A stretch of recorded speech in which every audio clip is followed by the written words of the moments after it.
Well, hello. It's a bit unnerving to be talked about like that before you come up to talk. You always feel you're going to have to be a disappointment in the context of an introduction like that. Well, Barry is anyway.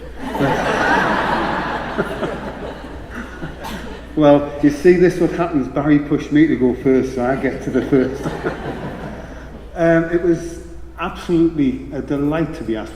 Both of us said yes straight away. This is, if you think about the course of our careers and how systemic we had to fight, and the stories that we used to talk about was smuggling systemic into organisations, how to outwit your managers, that you were really doing what they said you should be doing, but you're really working systemically. And one of the things that we said at the time was that they can tell you what to do, but they can't tell you how to think. And if you can think systemically, it didn't have to be within the context in which the teachers, which were often working in the NHS and private centres and so on and so forth, but you could think systemically and influence your practice in that way. So to have this a centre called, the Centre for Systemic Social Work is absolutely fantastic, and we were just absolutely delighted to be invited. So thank you for that. Sitting, listening to what you've been saying now, I realised I brought this presentation, but I realised the presentation I wished I'd brought, which is a very practice-based presentation about working with 6 children, their families, and all of the professionals. Because in some ways, when you talk about families, that's not always the most significant system that you should be working with. The network and the relationships, and I'll just tell you briefly about that. There were 6 children we referred to our centre because the authority had run out of money to send them to the private centre, so they came to us. And this is about, certainty is getting a bad name, but sometimes an outward certainty, even though you feel inwardly uncertain, is a useful thing, because it can give other people confidence to go ahead with what you're doing. And we said to the professionals referring, we said, we'll see these 6 children, because I know that there were foster families, there were biological families, there were all of the professionals from CAMS, from social care, involved around this. And a nightmare it is to get those relationships working and talking with each other. And so I said, okay, we'll take this case on with conditions that we're not going to do individual sessions with the children on different days. We're going to do an event. We're going to do an event that starts at 3:30 in the afternoon. The children come straight from school, and we'll go until 9 o'clock at night. And in that we saw the children first. I had 6 trainees on the training program. And each of the trainees saw the children, not necessarily for therapy, but a time for the children to talk about what they wanted. Then we had food when they arrived, and that was just, from my point of view, just a pragmatic thing because they'd just come from school. But that food and the feeding became an immensely important part of the whole process, beyond what I could have imagined. Then we went into family sessions. From the individual sessions, they came back, had a little bit more food, then they went to the family sessions, then they came out of the family sessions, then they had a little bit more food, then all of the professionals involved came. And then, from that time, the practitioners working with the children spoke for the children to begin with, to the professionals, and what questions they had to the professionals, what comments they had, and so on and so forth. And then the children and the families went, and then we worked with the professionals and so on. And in doing that, we began to knit and get the relationship between different levels of that system, not just focusing on the family. And we structured that quite well to begin with, and then gradually the young people had a say in how it was organised. They went from sitting in a big circle to having tables like this because they'd done that at school. The professionals, in the 3rd session, the children were going to say the questions they had to the professionals and so on.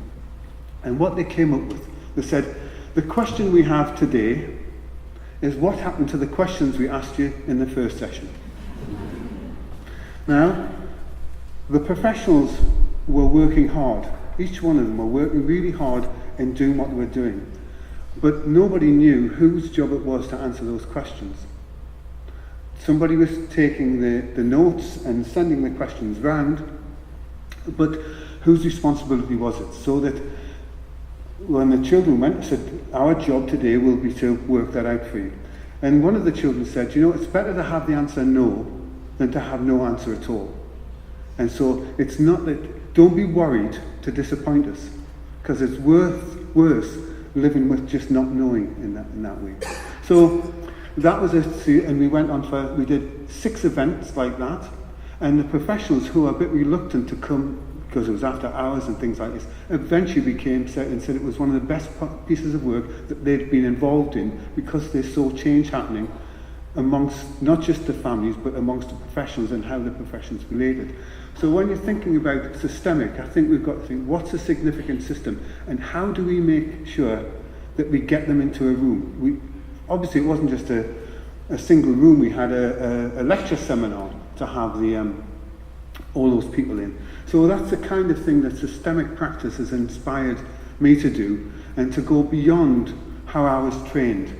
I think a training course is a course is the beginning of your training. It's not until you go out and start using it in your own agency and with your own clients that you can tell whether that's going to work for you, because you can see it in different places, but will it work for you, and can you make it work where you are? So I wasn't going to talk about that, but from what people were saying, I felt inspired by what you were talking about to share that as a practice. What I'm going to talk about today,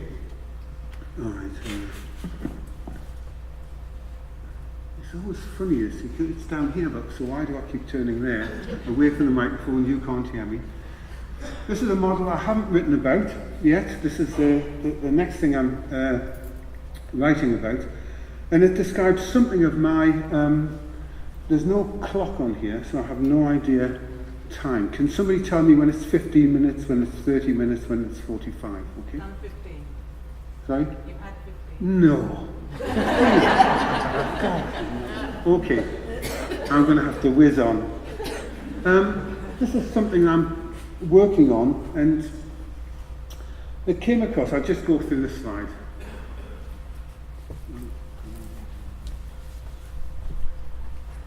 We start off thinking about difficulties, whatever. I'm going to describe it using particular language, but when I work with people, I try to listen to the language they use, and if I draw the diagram, which I often do, I'll use the language they've used. But I'm just using kind of professional stuff, even though one of my mantras is think theory and talk ordinary. Now, ordinary is what's ordinary for the people you're working with. If you're working with a professional family, then you can talk theory, and as well as think theory. But think theory, talk ordinary. Find a way to make that, connectable in a way. Barry has a phrase which is to accessible complexity, which I think is kind of on the same kind of phrase. So think about problems, or the ways in which people describe that. And then go from problems to possibilities. At first I had solutions, from problems to solutions. But for me, the word solution is just a bit too neat and tidy. I know the solution-focused folk don't necessarily mean it in that way, but I think that I changed it from solution to possibility, because possibility has more inclusive, it's just a more open term. Solution can be one of the possibilities, but it's not necessarily the only one. So that was kind of a nice, clear line, why do we make such a fuss about it? People come with problems and we work towards possibilities. Not always the case. So I began to think about resources. What was the stuff that people need in order to make that journey from problems to the possibilities that are open for them? Now the resources, there's a lot of concentration on the resources that people have, quite rightly, underestimated for a long time, but then we shifted from the professional as the expert to the client as the expert. And I didn't see many clients volunteering and saying, look, we're the experts, we should be. It was still something that professionals said, oh, I'm sorry, I've just realised I'm not the expert, you are. Okay?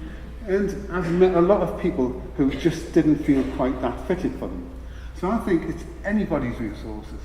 For example, if I'm asking families future-oriented questions and hypothetical imagining questions and so on and so forth, and they're looking a bit blank and they can't think of possibilities, I say, would you like to borrow my imagination until your own gets a bit more revived? So I think you have to use yourself, use other people. You need all the resources you can. Don't just depend on people who are suffering. So I had there quite a nice little triangle.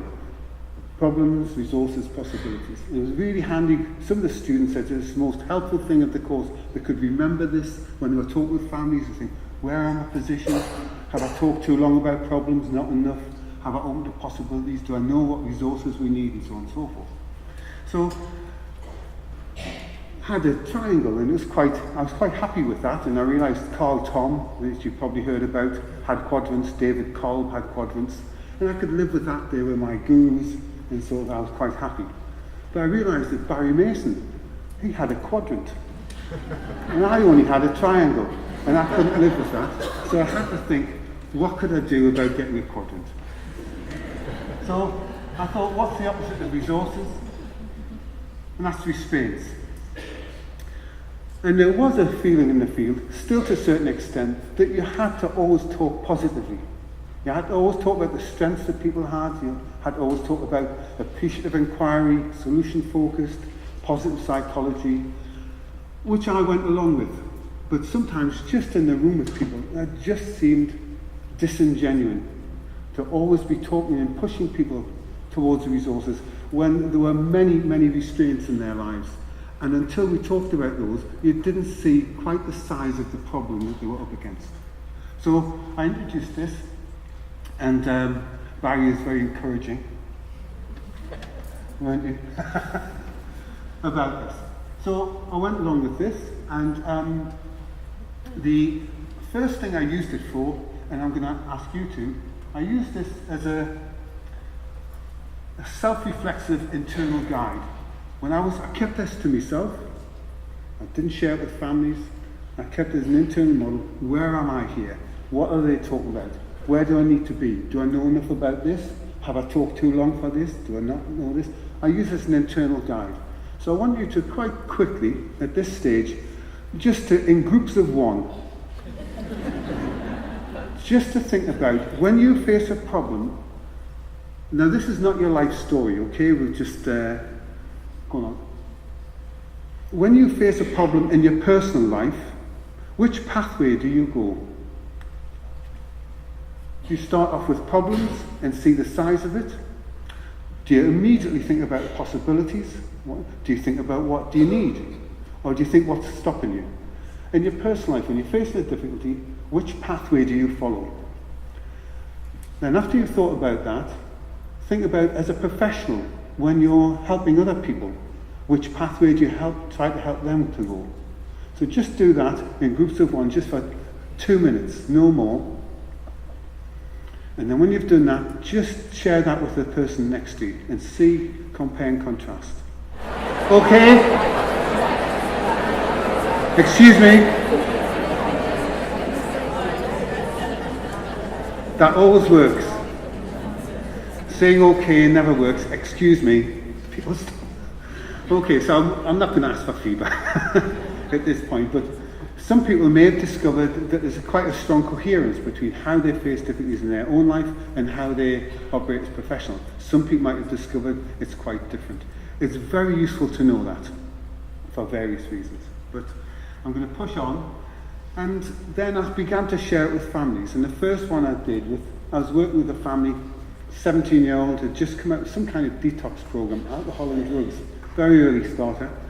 But and they were having an argument in the session about the young one wanted to go to a festival where I understand there were drugs and alcohol available. You know, there. None of the ones that my children went to, but I understand the other ones. So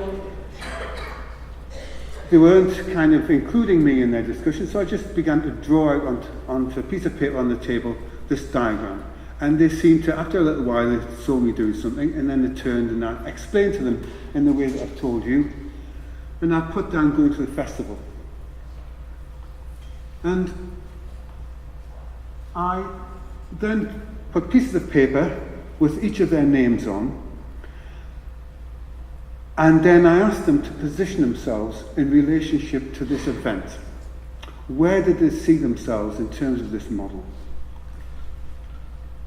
So the daughter placed herself there. I want you to know that in the making of this presentation with all the movement, there were no children involved. I did this all on my own. So the daughter positioned herself there. She says, I know there are temptations, but I can't just stay at home. I want to go. I'm ready to go. The mother placed herself here. And I know in terms of the good social graces, we never stereotype or prejudice on the grounds of gender, but where do you think the dad was? Okay, so here he is. And now you could put this down to personality. And working in the psychiatric field, the concept of personality, even though I don't know if there's a lot of evidence for that concept, but it's used a lot. When you run out of ideas of explaining why people do the way they do, say, well, it's just their personality, okay? So, I like the idea of positioning. So here they positioned themselves to start with. Now, what I suggested was, I said, what would happen if?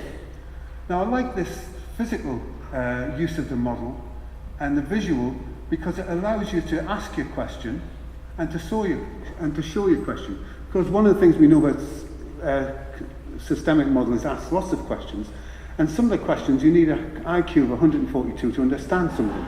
You know, a triple reflexive loop hypothetical future-oriented question, you know, can be testing. So I said, what would happen if you went there and you went there? What about if you took different positions in relationship to the daughter looked horrified, the mother didn't look too keen, but the father looked a bit enthusiastic. I said, it's just an experiment, go and try it. So, using the model to rearrange, to think about the future and what they wanted, but to suggest a repositioning, not a repersonality, not years of therapy, just try it this time. They came back the next time, and the daughter said, I've got a new dad. I didn't realise he could be interested in what I wanted to do, never mind enthusiastic. The dad said, well, I enjoyed being seen as helpful for a change. I realised that she thought of this more than I knew. And he said, if I know that somebody's taking care of that stuff, I can do this. But if nobody else is going to do it, one of his jobs was health and safety work, so he was really primed for that kind of position. Now the mother's position was interesting. And she said, I didn't like it much, and I'd rather be joining with her, looking at the computer, getting things set up and looking so on. She says, but I did enjoy watching them. And I think this is a kind of a first and second order is a really important concept in systemic. This is kind of a second order enjoyment. Enjoying other people's enjoyment. And that's a question I ask a lot now. It's so easy to focus on what did you enjoy about that, but then to ask somebody else, what did you enjoy about them enjoying this? And I think that adds. So when you're enjoying yourself, sometimes you doubt that you're taking the place of somebody else, you're depriving somebody else. But if you know that they're enjoying it when you're enjoying this, I think that opens up lots more possibilities than previously thought. Okay, so I've explained that. How am I doing? I was just looking, I think you've had half an hour. Half an hour, okay. You're doing well. You calm down. Yeah. That shows you using that with a family. But since I've been talking about this over a few years, but I haven't written about it formally yet, I've introduced this in workshops and so on, and I've had responses and correspondence with people who've used it in a whole different ways. So, for example, you could have a supervisor, and you may place yourself as a supervisor as being responsible for the caution, what's been done, what the restraints, what the problems are, and so forth. And you might meet a supervisee who's really raring to go, really positive, wants to push things on, and so on and so forth. Now, what happens if you don't? What might happen is that one of the relationships in systemics to think about symmetrical relationships based on the exchange of similar behaviours and complementary relationships based on the exchange of difference. Now, one of the things is that if you get into a complementarity like this, is that working? Yeah? Okay. One of the things you get when you get into a complementarity like this is that you push each other without an awareness, push each other further into those relative positions. The more that somebody is keen and enthusiastic and forward-looking and don't even think about the problems and the restraints, the more that this person will have to take that responsibility. And you begin to develop unhelpful stories about each other, about, God, he's so bloody miserable. You know, I go in there full of enthusiasm for supervision, and I kind of have to come out thinking, oh God, I've got to do this now. And then they're thinking, God, they never ever think about the difficulties. They seem to be so flighty and just full of positivity and don't think. And that can become, I've seen that become really personal. I've seen it really inhibit relationships developing. But if you can do this and say, where do you position yourself and who's taking responsibility? Otherwise, it's what Shaquem called, he says, people can become the prisoners of identity. If you're seen in a team as taking responsibility or being good at something, then people will turn to you for that. It's great to begin with, but after a while it gets a bit tiring, and you'd quite like to have a go at doing some of that, but they're really good at doing that, so they always get to do it. In order to extend your own repertoire, somebody else who's good at that has to step aside to allow you to take that position and for you to make mistakes. And the first time you make a mistake, not to step in. So in teams and so on and so forth, you might have a manager in this position, a team member alongside them. You might have a team member down here. Should be another one here. Oh, there you go. Always late, this one. So, mapping this out, teams have said it's helped them to stop just looking at his personality, but positions in relationship to one another, and then explicitly saying, let's change positions, and acknowledging that, and allowing people to have a go at different positions in the team. Oh, there's another one. Oh, God, they're always really late. Okay, so making your own. I got a little bit more adventurous with this, and as I showed this to young people, they began to, in between sessions, map their own.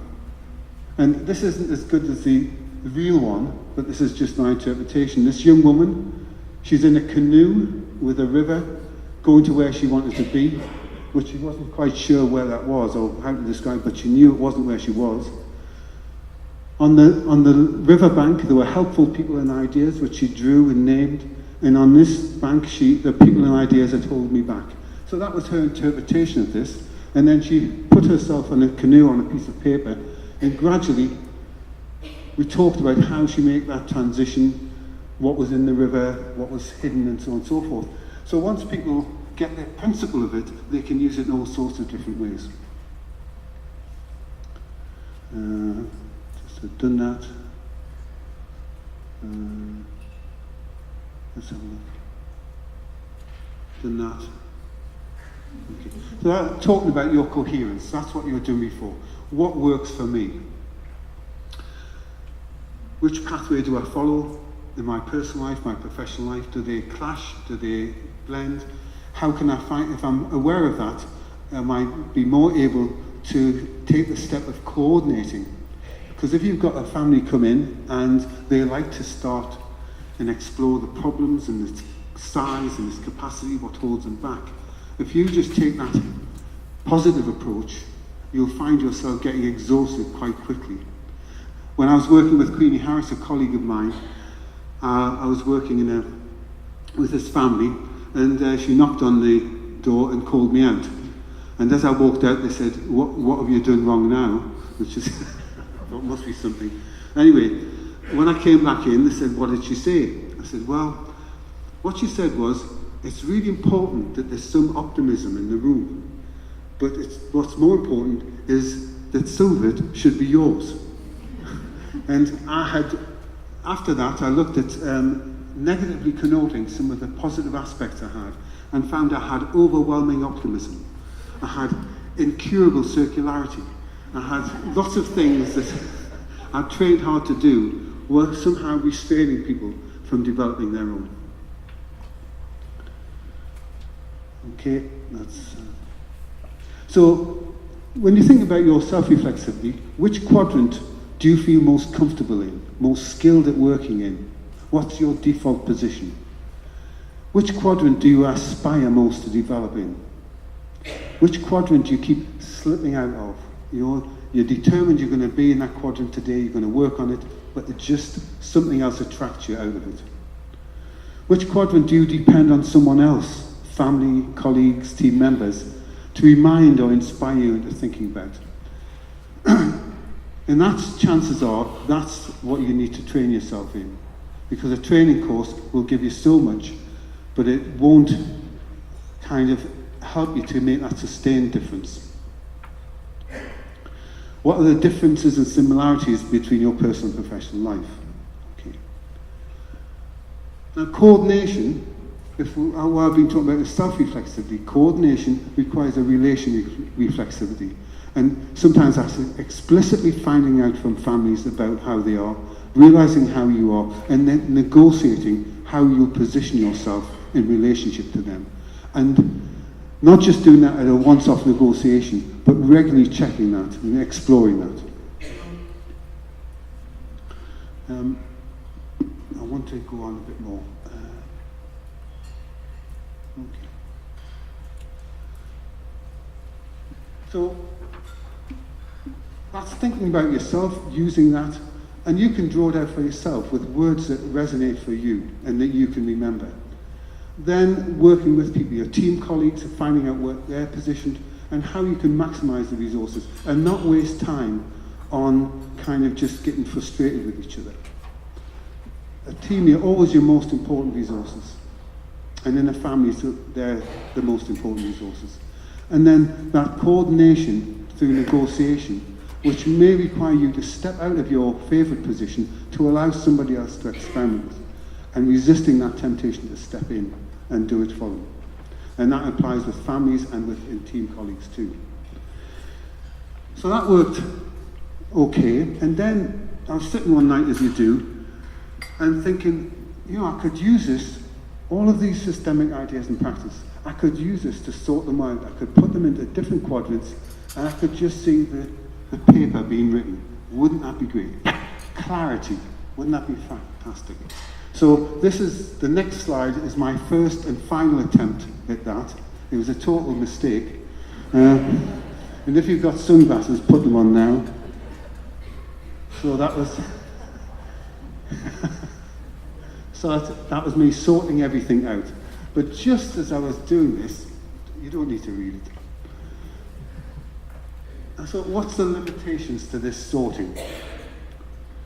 What it did was it seemed static, with a tendency to fix each idea and practice into familiar positions, to reduce curiosity and experimentation. And so I wanted to use the map to explore the relationship of each practice, or each idea, or each concept to the pointers of the compass. So I drew a circle in the middle, and instead of allocating an issue, an idea, a practice, or a concept to a quadrant, I placed it in the middle and asked a series of questions that helped me to deconstruct often taken for granted ideas and practices. Okay? So there was a circle in the middle. Now, I don't know about you, but I would often automatically place love as a resource, which opens up possibilities. So I would talk about it in that way. When I heard people talking about love, that's the kind of orientation that I took. So, but if I placed, you want to see that again? It's very good, isn't it? If you place love in the middle of that, then you can be more irreverent.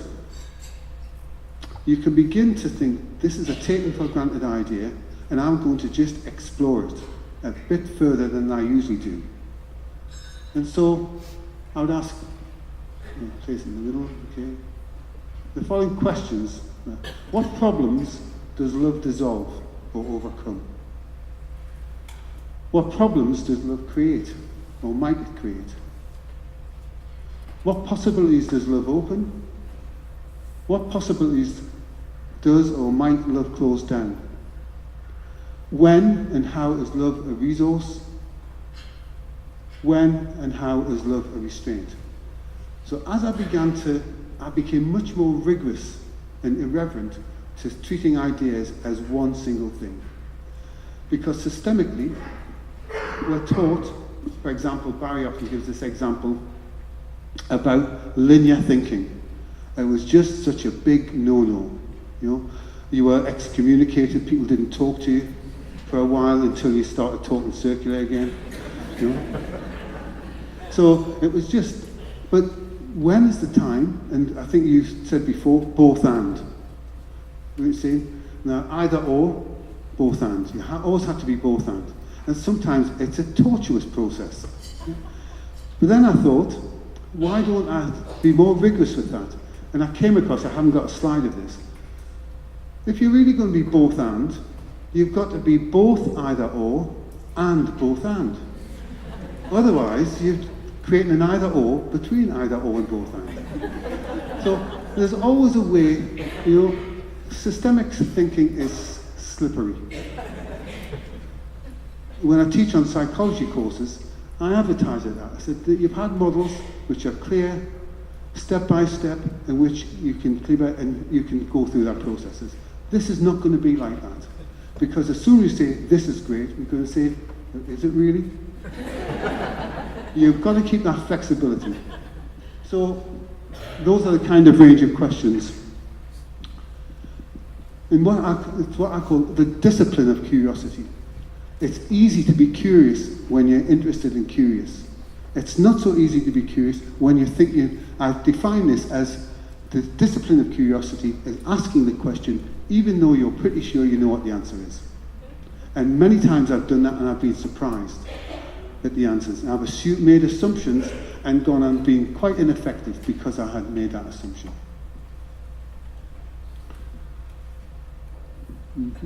Where am I next? Oh yeah, just a few of the things that have been centred. One young women's group centred the idea of speaking out. What problems would that create? What problems might it dissolve? What possibilities would it open? What possibilities close down? We went through that ritual to explore speaking out about the abuse that they'd experienced. A young man's group centred taking responsibility for the abuse they'd committed and worked through it like that. The supervisee centred interrupting. The supervisee centred personal disclosure, sharing my own knowledge with supervisees from one supervisor. In each of these examples, new ideas and different ideas were considered, which generated different possibilities when previously there only seemed to be one way. I want to zip through a bit more. Let me go to this one. Blame. Now that's usually a big no-no, a non-blame culture, and so I went along with that. But sometimes, used sparingly, used sensitively, used in particular relation to the family or people that you're working with, if you put blame in the middle and ask the same questions, when and how might that be a resource? And I was working with one family where the mother was sat in between her daughter, who'd been abused by her son, so they were sat in a family session, and the mother said, I really feel torn between, if I support my son, will my daughter feel I'm not kind of believing her? If I stay and support my daughter, will he feel kind of totally isolated now? I just don't know what to do in order to be a good mother to them both. So I turned to the young man who I'd worked with in a group for some time, and I said, the decision you've taken to have a non-abusive lifestyle, is it more useful for you at this moment if your mother blames you clearly for the abuse that happened? Or is it less useful to you? He said, at the moment, it's really unhelpful if she kind of doesn't take a position. He says, it's much better for me at the moment for her to blame me about this. Because as soon as she starts to say, well, it might have been this, well, it might, he says it's dead easy just to start thinking like that again. So in that moment, something that which we usually say isn't helpful can be helpful, used particularly with different people. So there'll be some things that you can't put in the middle, or if you put in the middle, say, absolutely that's always a restraint. Absolutely that's always a resource. And fine, but there'll be many other things that you have taken for granted that you could shift and explore a bit further. 45 minutes. 45, so 15 minutes left. Yeah, we'll save some time for questions. Okay. No, I don't want to do that. Okay. I'll just show you another, to play around with this diagram here. Because a diagram, once you see it, can look like it's fixed. And I know that Barry's used safe uncertainty and played around with the diagram, and once it's out of your hands, people can take it on, it's more fixed than it actually is, and you can be playful with it. So here, sometimes I will start and say, should we talk, before we talk about the problems that you're here with, let's think about the resources that you've got, that you bring to the work. Let's think about what would hold you back from using the work, before we've even talked about the difficulty. So I saw David Epstein do this with a consultation, and he met the family, and he says, I can get to know you through talking about the problem that you're facing. Right? That your family is facing. What problem I can talk all about the problem. Or I can talk about what you've got as a family, what kind of family, the problem is up against. Where should we start? Well, the family were used to talking about the problem first, and they chose this. So he talked about what strengths they had, what abilities they had, what they noticed about each other, what was valuable to them, how they sustained themselves, and so on. And he says, well, after meeting you and talking like this, if I was the problem, I wouldn't be feeling so confident, knowing I'm up against this kind of family. So if you play around with the diagram, it can lead you to all sorts of different possibilities for interviewing. And starting with the problem isn't always the most useful place. Some families insist on it, other families are more playful.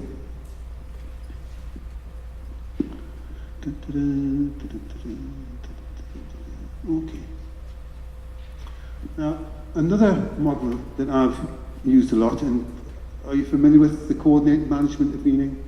Yes. CMM? Okay. Now actually, CMM doesn't stand for one of the things it stands for is the Coordinated Management of Meaning, but I think it stands for Creating Magic Moments. Yeah? So, I wanted to combine the PPRR seemed a bit flat to me, a bit one-dimensional. I wasn't very happy about that. Even though I wasn't thinking about it like that, when you shared it with other people, that's how it seemed. So what I did here was to think about this, culture, society, stories about, that used to be family stories, or family myths, but I changed it to stories about significant relationships.